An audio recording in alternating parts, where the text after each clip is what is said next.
اے مسلمانی اتنی بھی آسان نہیں کہ جو منہ چاہے جو جناب. رب نے اپنے حبیب دے غلاماں دے دلاں ول دیکھا. ان اللہ نظر فی قلوب العباد ہے. رب نے ازل وچ صحابہ دے دلاں ول ویکھیا. ساری کائنات سب نالوں پاکیزہ دل اللہ تعالیٰ نے اپنے صحابہ دے پائے.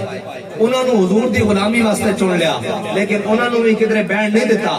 کدی بدر اچ, کدی احد اچ, کدی خندق اچ, کدی مریسی اچ, کدی مستلق اچ, کدی تبوک اچ, کدی یرموک اچ, کدی قادسیہ. پھر آکھیا رضی اللہ عنہم ورضوا عنہ. یہ لوگ کہتے ہیں گھر بیٹھے بیٹھے جناب نہ ہنگ لگے نہ پھٹکڑی تے دین آ جائے گا جناب, نظام درست ہو جائے گا. نظام درست ہونے واسطے پہلے بلال کعبے دی گلیاں کٹیا جاندا.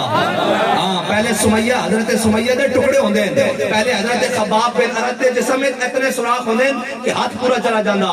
ہاں حضرت خباب بن ارد کو آپ دا جڑا وہ جناب چچا سی نا وہ چٹائی اونٹ دے چمڑے لپیٹ کے نا انگارے دے اوتے رکھ دیندا سی جدوں بڑھدے ہوندے سن. تے اس وقت اتاردا سی جدوں آپ دی چربی پگھل پگھل کے انگارے جناب ٹھنڈے کر دیندی سی. تے ایک صحابی نے جدوں حضرت خباب بن ارد دی کمر تے ہاتھ پھیرا نا تے ہاتھ اندر چلا گیا. انہوں نے کہا ہے کہ اے جناب تہاڈی کمر چ کی ہویا؟ آپ نے فرمایا جدوں تسی زمانے جاہلیت اسلام دی مخالفت کردے سی نا تے خباب اپنی چربی دے کے جناب انگارے ٹھنڈے کردا ہوندا سی. ہاں اے بڑی اوکھی گل ہے. جناب لوگ کہندے گھر بیٹھے بیٹھے سوتے سوتے نہ کسی نو خراش آئے گی, نہ کسی نو جناب انج ہوئے گا, نہ کسی نو انج ہوئے گا.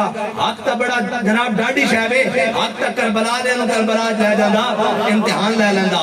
اس واسطے اللہ تعالیٰ سانو امتحان تو بچائے لیکن حق دے رستے تے ضرور رکھے. جے کوئی آ جاوے تو پھر ثابت قدمی عطا فرمائے. کیونکہ ساڈے بابا جی سانو دس کے گئے کہ مستند رستے وہی مانے گئے جن سے ہو کر تیرے دیوانے گئے. ہاں حضرت جناب سیدنا صدیق اکبر تو لے کے شیخ الحدیث امیر المجاہدین قائد ملت اسلامیہ علامہ خادم حسین رضوی تک. ہاں عشق دا رستہ, حق دا رستہ وہی ہے. مستند رستے وہی مانے گئے جن سے ہو کر تیرے دیوانے گئے.